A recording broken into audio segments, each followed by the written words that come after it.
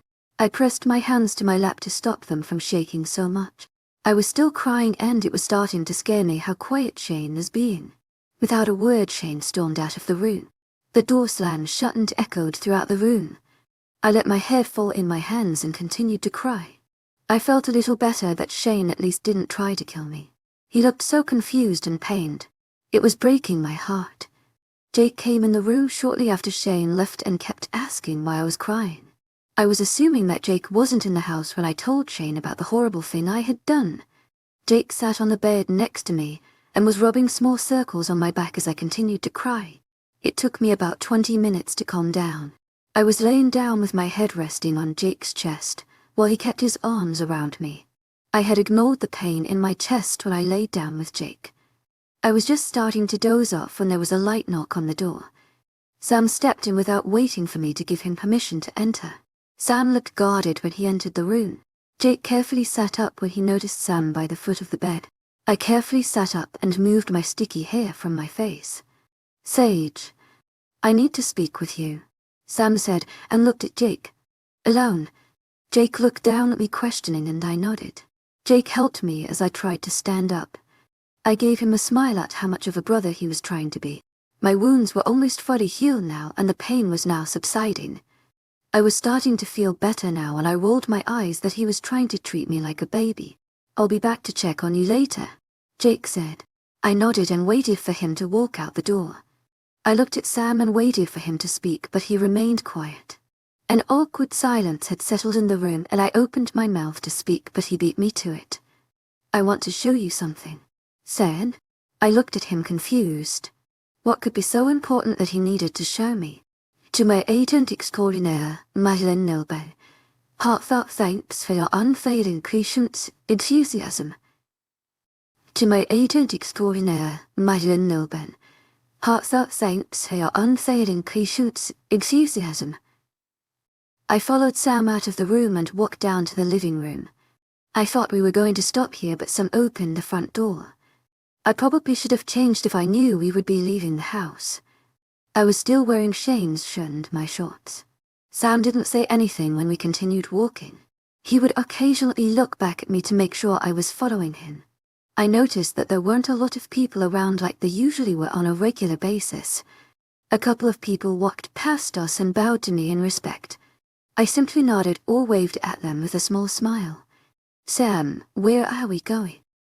"To the prison cells," he replied in a distant tone. "Why are we going to the prison cells?" "Sam, what's going on?" I was becoming confused on why we were going there. I was walking barefoot and the wind was slightly brushing against my skin. A shiver ran down my spine, but it wasn't because I was cold. Something to me didn't feel right, and my wolf felt it too. She was on high alert. "I need to show you something." "Okay, but what is it you need to show me?" We had finally reached the outside of the prison cells. A few men stood outside of the building keeping guard. Sam continued walking, but I had now stopped. He turned around and realized I no longer followed behind him. "I'm not going in there until you tell me what this is about." 𝐿𝐷𝐸𝐻𝐸𝐬 𝐷𝐸𝐻𝐸𝐬 𝐻𝐿𝐷𝐸𝐬𝐬𝐿𝐷𝐸𝐻𝐸𝐬 Sage, trust me, Sam said, holding out his hand. "Please, this is important." I looked at the guards who had their eyes glued to us. I sighed and took his hand as we walked into the building. We took the stairs down underground and I continued to follow Sam. He led me down a hall that I had never been through before. The hall came to a short end and I noticed there were about 6 cells isolated. It wasn't the same as others where they just carried on with up to 14 or 20 on a row. These were rather big but still looked cold and empty as the others. Sat in front of one of the cells. This one stood in the middle left of 2. It looked different than the others. It was strange because the bed was slightly bigger than the regular ones I had seen. There were actual soft sheets and covers on the bed. There was even a nightstand that had a simple wooden lamp that was off. Sam opened the cell door with the key and stepped inside, calling me along with him. He dropped my hand and he started looking around. I did the same as he did. Being inside was different. I felt the coldness of the concrete beneath my feet. I noticed in the far right corner there was a chair with clothes that were neatly folded on top. I noticed immediately that they were girl clothes and my mind went on high alert. I turned to run for the exit, but Sam was quicker than I thought. He wrapped his arms around me and picked me off the ground. He threw me against the bed and I bounced off, hitting the floor with a thud. I quickly got up, but Sam was already closing the cell. "What are you doing?" "You're a traitor," Sam said darkly. "You lied to me." "What are you talking about?" "You killed Said. Shane told him about what happened. You told him what I had done and ordered him to lock me up. Let me explain. I trusted you and I can't believe I ever stood to protect you. Jake knew too, didn't he? You made me feel bad for you when you were playing us all." I shook my head and my eyes stung with tears. I was gripping the metal bars and I tried pulling on them. No, it wasn't like that. I didn't know she was Shane's sister until he told me about her. "You just keep lying." Sam shook his head. "Sam, I would never lie about this. I didn't want to enough." He snapped at me. "I'll leave the Alpha to deal with you." Without another look he turned to walk away. I shouted out for him, but he continued walking. I pulled on the metal bars and started throwing myself at them. I knew he was going to do something like this. I laid against the cold bars as I quietly cried. There were other things in the room which ended up completely destroyed. I had thrown the chair and the nightstand against the cement wall, making it break into pieces. I had thrown the sheets and the covers on the floor, ripping them with my claws. I was still fuming when I heard several rushed footsteps from down the hall. I could hear voices, but so many people were talking that I couldn't concentrate on one. When they came into view, I saw Bea being carried. They opened up the cell closest to them and pushed her inside. Bray turned around and bared her canines at them, letting out a vicious growl. Shortly after, I saw them dragging Jake into the cell across from me. He was unconscious and I cried out for him when they dropped him without a care. The wolves that carried him turned to look at me confused. With one sharp growl from Alex, they quickly made their ways out.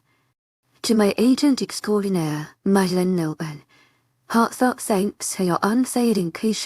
𝐷𝐸𝐻𝐸𝐬𝐻𝐸𝐬 Bray, what did they do to him?" "No talking," Alex snapped. "I don't listen to you." I shot at him. "You're a traitor. You're beneath everyone now." 𝐿𝐥. Alex and I had never really got along. At one point it seemed we had forgotten our differences and just dealt with each other. I didn't want us to be at a silent war if it would upset Shane. Slowly we started being okay with each other. That was out of the window now. I'm still your Luna, I reminded him. Not for long, he said, turning away to leave. Jake. I kept shouting his name but he wouldn't wake up. Bray tried to get a better view of Jake but it was impossible. She slumped on the floor and continued to hurt her head against the wall. Bre, what happened? I should be asking you the same thing, Bre said. But I might have an idea already. I told Shane. Sage, why would you do that? He didn't believe a word 𝐴𝐿 said. I couldn't hide it anymore. Do you know what Shane could do? He can actually kill you or hand you over to Eric. I know. 𝐊𝐢𝐳𝐷 𝐊𝐢𝐳𝐷. If Shane wanted to, he could let Eric kill me. I killed his mate who happened to be a Luna. I had broken the ultimate pack law and the penalty was always death. We had been sitting in the cell for a while but I was still worked up. My body was shaking. My canines were out and my claws dug into my palms. The pain in my chest was no longer there and it was now fully healed. I didn't know how long we had been down here. It really seemed like it had been hours but I bet it had probably only been an hour or so. Jake hadn't woken up yet and I was starting to become worried. He was hard to take down. Bray explained. You weren't at the pack house so he started going crazy. I was laying in the middle of the cell on the concrete floor when I felt exhaustion take over. I closed my eyes and let the coolness of the ground soothe me. Sage, wake up. My eyes fluttered open but I didn't move. I could hear Bre trying to get my attention. I looked up at her and laid my head back in the cold floor. Someone is coming, she whispered. I nodded my head slightly and continued to remain still. I could hear the footsteps now and they were slowly approaching. I couldn't quite tell how many people were headed this way. As the footsteps neared, the voices became louder. My wolf easily picked up on Shane's voice but I still didn't move. What did you do to her? I suddenly heard Shane growl. Why is she on the floor? What the hell happened? My body froze and I tried to keep calm. My heartbeat was starting to pick up and he would know I was awake. A small part in me leapt with joy at the fact Shane still cared. Yes, he had given an order to lock me up, but at least he didn't fully kick me out of his heart. I'm still his mate and his wolf loves us. I didn't do anything to her. I swear. I easily recognized Sam's voice as well. I frowned when I heard his voice among the bunch. I slowly opened my eyes and sat up. There were a bunch of people standing on the outside of the cell I was currently in. Among those people I saw Eric from Silver Light. He let out a deathly growl when I saw me. That's her. No mistaking it. Are you sure? Shane asked. I could see the hope in him fade away. I caught on to why Alpha Eric was here. Shane wanted to confirm what I had told him. I slowly stood up and I noticed now that Jake was awake. He was gripping the cell bars and looking at me. How long had he been awake? She's the girl that killed my mate, Eric growled out. 𝐊𝐢𝐳𝐷 𝐊𝐢𝐳𝐷. I stepped closer to the bars holding me in. I made sure to keep my distance so he wouldn't try reaching for me. If he somehow managed to get his hands on me, I was sure he would kill me.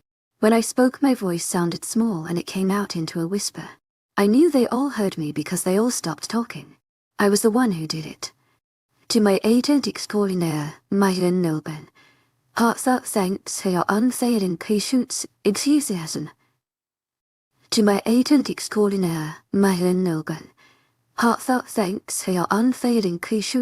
𝐊𝐢𝐳𝐷. Along with others, growled at my words. I wasn't proud of anything that I was saying. I was completely ashamed. I hated admitting what I had done. Unfortunately, there isn't a single thing I could do to change the past. I've been looking everywhere for you, Eric said. So I've heard. I didn't know where my calmness was coming from. I felt anything but calm right now. My inner self was yelling at me to shut up and cower back. I pushed that part of me back and tried to stand tall. Why didn't you say anything? Shane asked. I looked at him and my heart gave a squeeze. He looked really disappointed and heartbroken. I felt bad that I was the one causing him this pain. I didn't want to hurt him, and it was never my intention. I didn't know it was your sister, and I didn't know she was the Luna when I killed her. To my agent extraordinaire, 𝐿𝐵 thanks for your unfailing patience, enthusiasm. You could have told me when I told you about her, Shane shouted. I was scared. I thought you were going to kill me. If anyone is going to kill you. Eric spoke before Shane could. Shane growled at Eric's words and I heard a loud rumble coming from Jake. He was keeping quiet, but I wasn't happy with how everyone was speaking to me. I tried to see 𝐵, but there were people blocking my view. I know what she did, but she's still my mate. Shane said, I won't let you hurt her. She killed your sister and now you're defending her. She deserves to die and you know that as much as I do. She broke the law. It wasn't her fault. Jake snapped at both of them. Both Shane and Eric ignored Jake. I know she did. Shane snapped. Unfortunately, she's still my mate. She's a traitor. Eric said. Ryder is a scum and still you have him at your side. Speaking of Ryder, Eric said, looking at me to meet my eyes. He would like to see her now. Shane said, we have business to discuss about this. She's as much of a traitor to the both of us as she is to Ryder. He can tell you what she has done to his pack. I growled at the mention of that bastard. Ryder was nothing but a liar and a manipulator. He had taken advantage of me at a young age. I didn't know what I was doing and I was scared. I did not betray my old pack. I growled out, don't raise your voice at us. Shane snapped, you no longer have a say in anything. As of right now, you can forget that you were the Luna of this pack and my mate. Shane's words stung, but I deserved them. He was hurt, so he wanted to hurt me. I understood why he was doing what he was doing, but it hurt so much. I loved him and that wasn't going to change anything. I didn't care if he did kill me. I would love him because he is my mate. Then you should just kill me. To my agent extraordinaire, 𝐿𝐵, heartfelt thanks for your unfailing 𝐸 enthusiasm. Gladly, Eric said, stepping closer to the bars. Shane growled at Eric. We will discuss her punishment when Ryder gets here, Shane said. He gave me an onlook and snapped at everyone to clear out. Eric continued to give me a threatening look and didn't move. He was the only one that didn't seem to make a move to leave. I'll make sure you don't walk out if you're alive, he said before walking away. I let out a shaky breath and slumped down on the floor. I could feel Jake's eyes on me as well as 𝐵's. When I looked at Jake, I noticed he was no longer in his human form. Jake had shifted into his wolf at some point throughout this whole thing. I looked at 𝐵 and she looked at me with worry. I didn't like the fact that Imperial would have to get involved in this. I knew that Ryder would do anything in his power to get me killed. The son of a bitch would lie through his teeth just to get me back. I had done nothing to him, but I was the girl that had been tricked into killing that girl. He knew who she was and he tricked me. 𝐵, what's wrong? Noticing that she was at the point of tears. Ryder is coming, Jake said. Jake had shifted back into his human form and had a sheet wrapped around his waist. I should have figured Eric wanted to bring Ryder into this. Bray told me they were joining forces. I know, I said dryly. The bastard is going to take advantage of this whole thing. Sage, Ryder and his beta are coming, Jake said pointedly. Yes, Jake, thank you for pointing the obvious, I said, annoyed. The beta of Imperial is coming. To my agent extraordinaire, 𝐿𝐵, heartfelt thanks for your unfailing patience, enthusiasm. Jake said, shaking his head at me.